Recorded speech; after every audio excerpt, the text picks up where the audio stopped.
Anne of Green Gables. Chapter 1. Mrs. Rachel Lynde is surprised.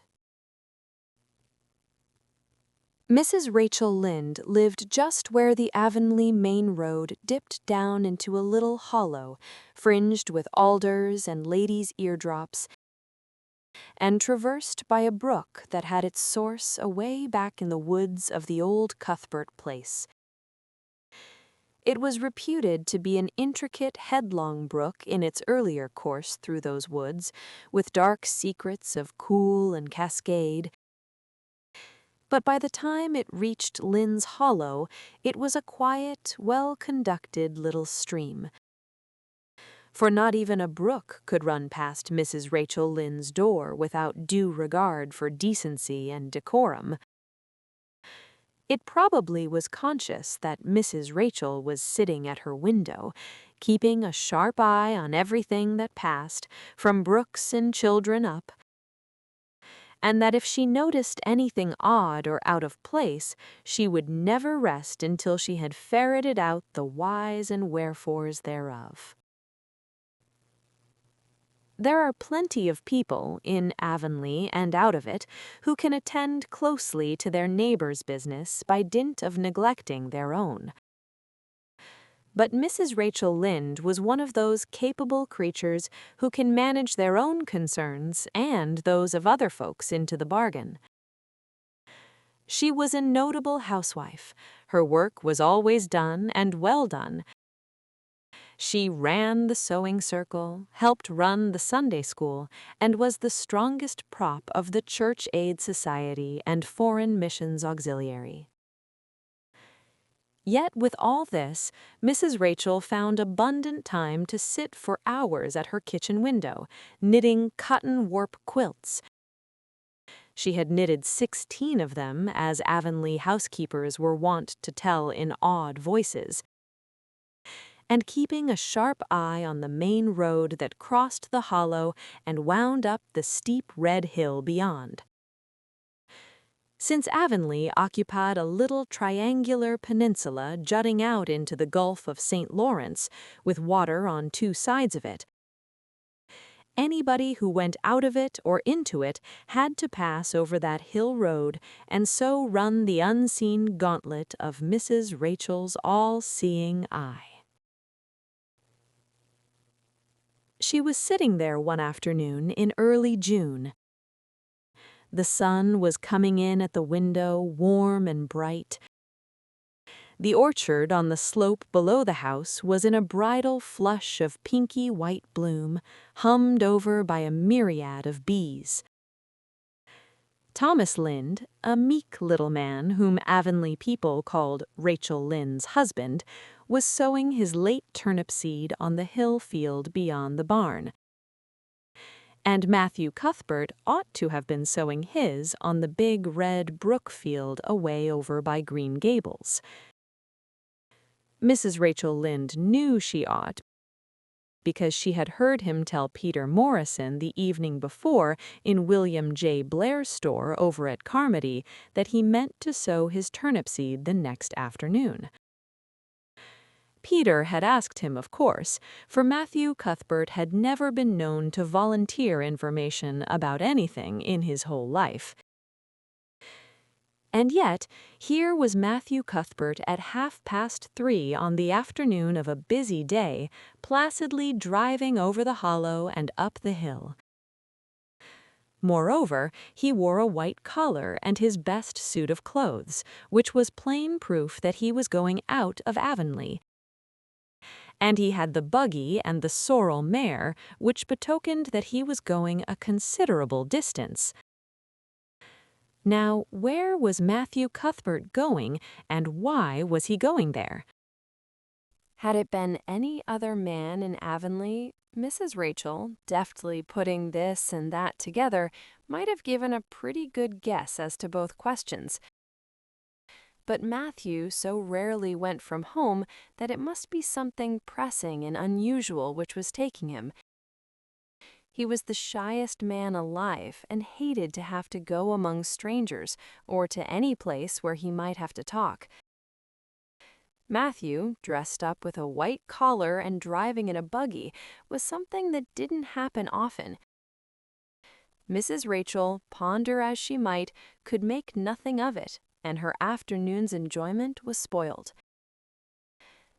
"I'll just step over to Green Gables after tea and find out from Marilla where he's gone and why," the worthy woman finally concluded. "He doesn't generally go to town this time of year, and he never visits. If he'd run out of turnip seed, he wouldn't dress up and take the buggy to go for more. He wasn't driving fast enough to be going for a doctor. Yet something must have happened since last night to start him off. I'm clean puzzled, that's what, and I won't know a minute's peace of mind or conscience until I know what has taken Matthew Cuthbert out of Avonlea today."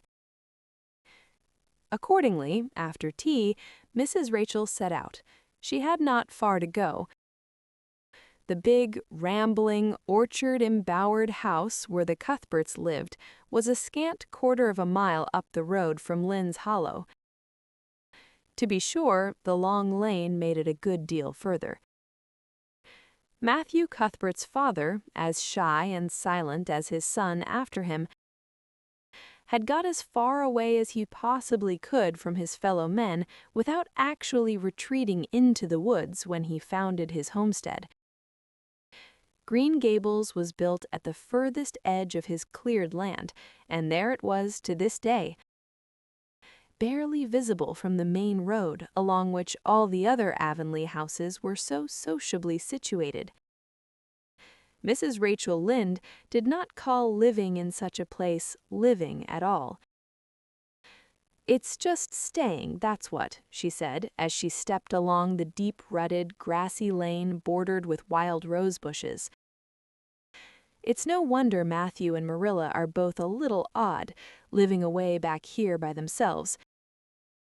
Trees aren't much company, though dear knows if they were, there'd be enough of them. I'd rather look at people.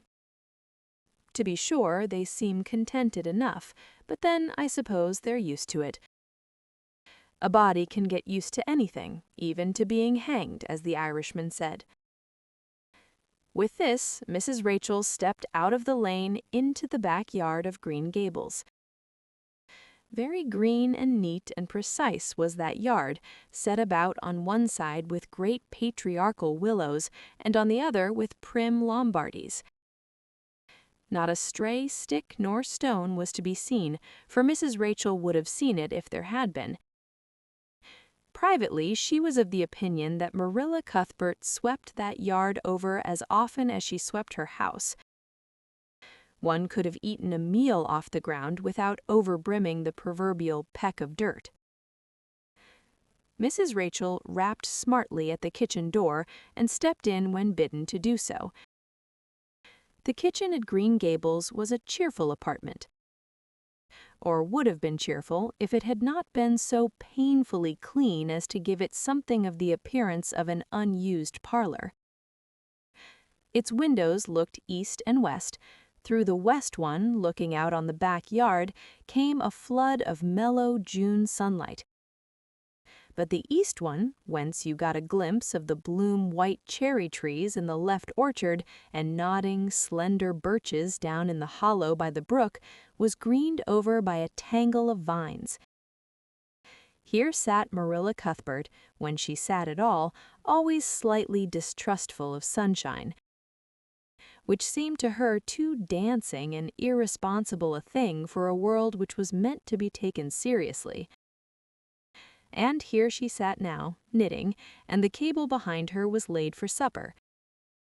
Mrs. Rachel, before she had fairly closed the door, had taken a mental note of everything that was on that table. There were 3 plates laid, so that Marilla must be expecting someone home with Matthew to tea. But the dishes were everyday dishes, and there was only crab-apple preserves and one kind of cake, so that the expected company could not be any particular company. Yet what of Matthew's white collar and the sorrel mare? Mrs. Rachel was getting fairly dizzy with this unusual mystery about quiet, unmysterious Green Gables. "Good evening, Rachel," Marilla said briskly. "This is a real fine evening, isn't it? Won't you sit down? How are all your folks?"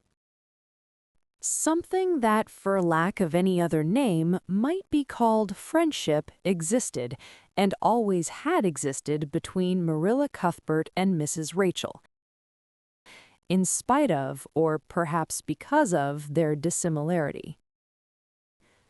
Marilla was a tall, thin woman, with angles and without curves.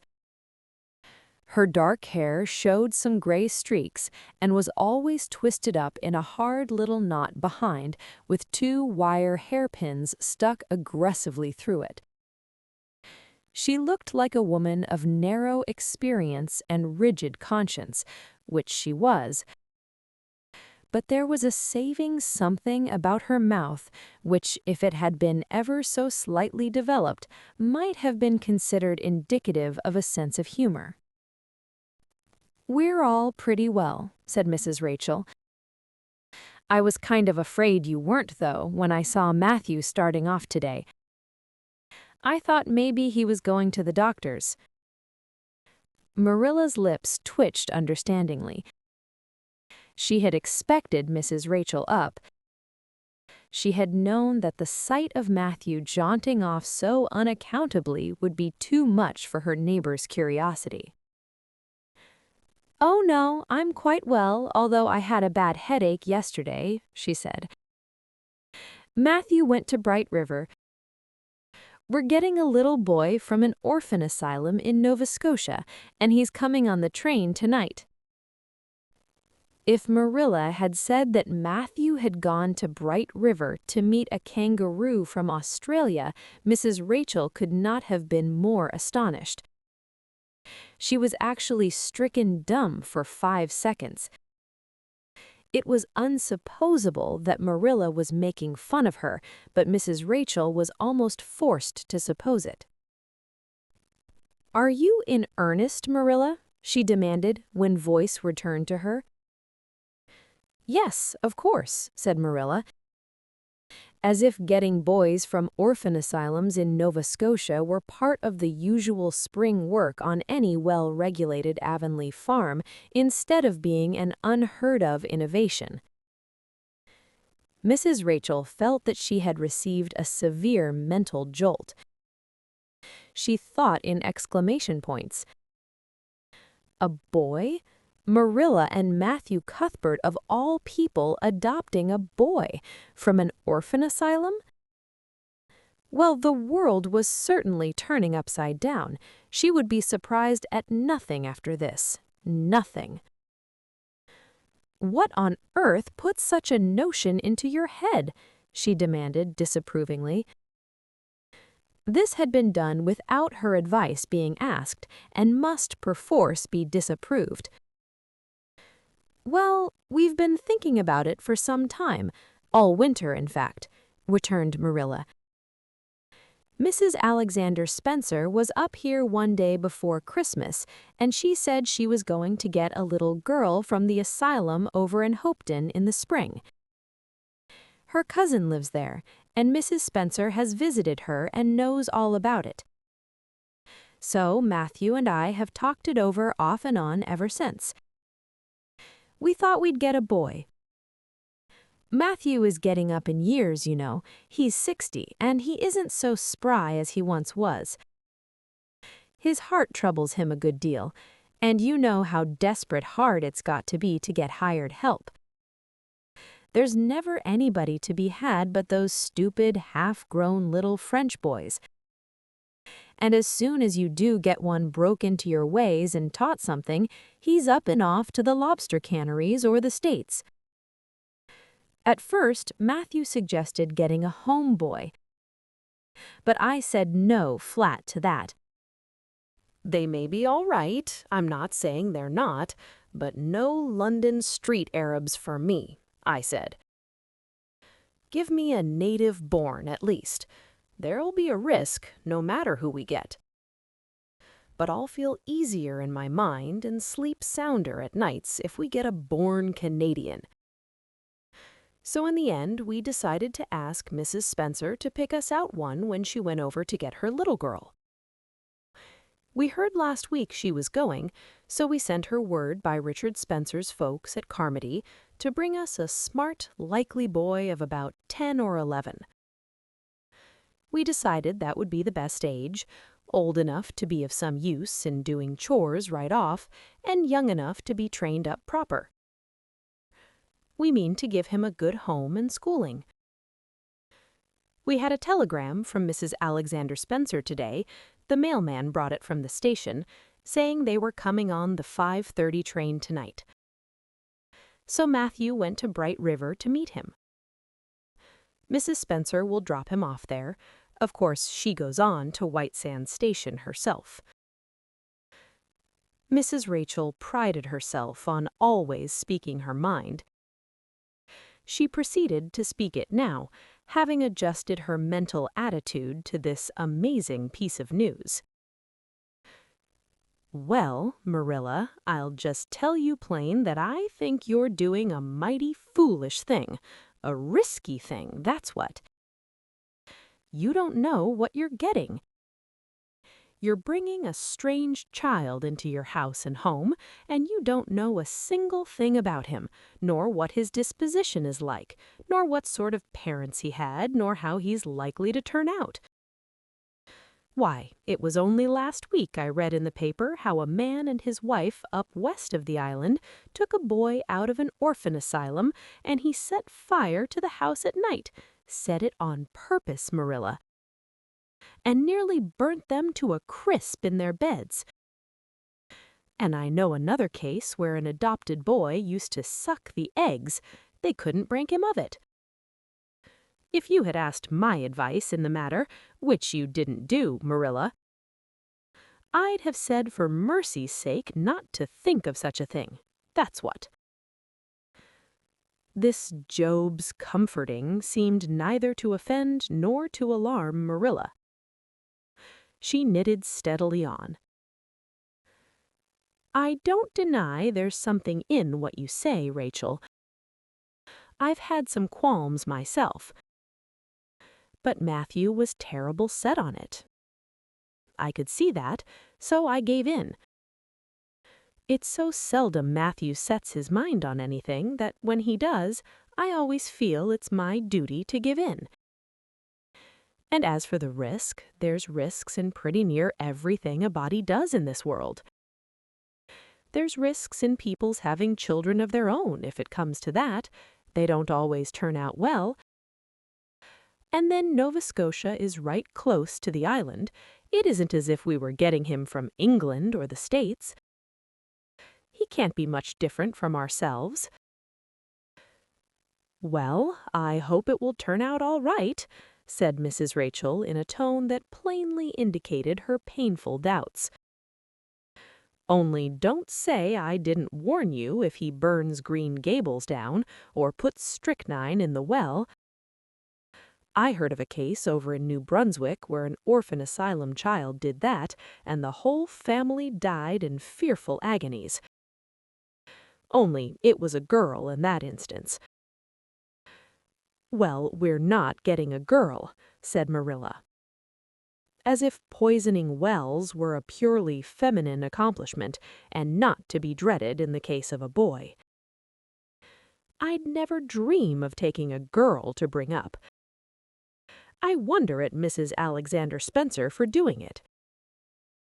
But there, she wouldn't shrink from adopting a whole orphan asylum if she took it into her head."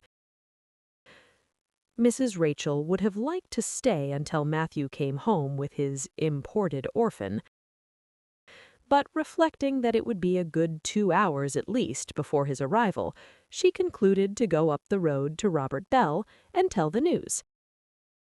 It would certainly make a sensation second to none, and Mrs. Rachel dearly loved to make a sensation. So she took herself away, somewhat to Marilla's relief, for the latter felt her doubts and fears reviving under the influence of Mrs. Rachel's pessimism. "Well, of all things that ever were or will be," ejaculated Mrs. Rachel when she was safely out in the lane.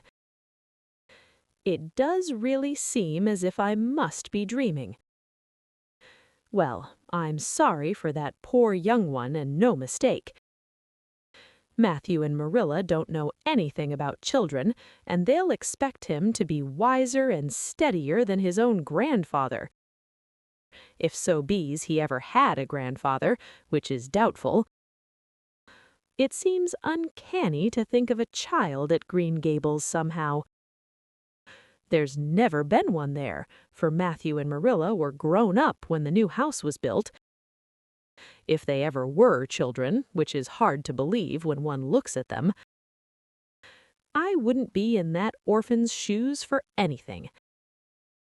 My, but I pity him, that's what." So said Mrs. Rachel to the wild rose bushes out of the fullness of her heart. But if she could have seen the child who was waiting patiently at the Bright River station at that very moment, her pity would have been still deeper and more profound.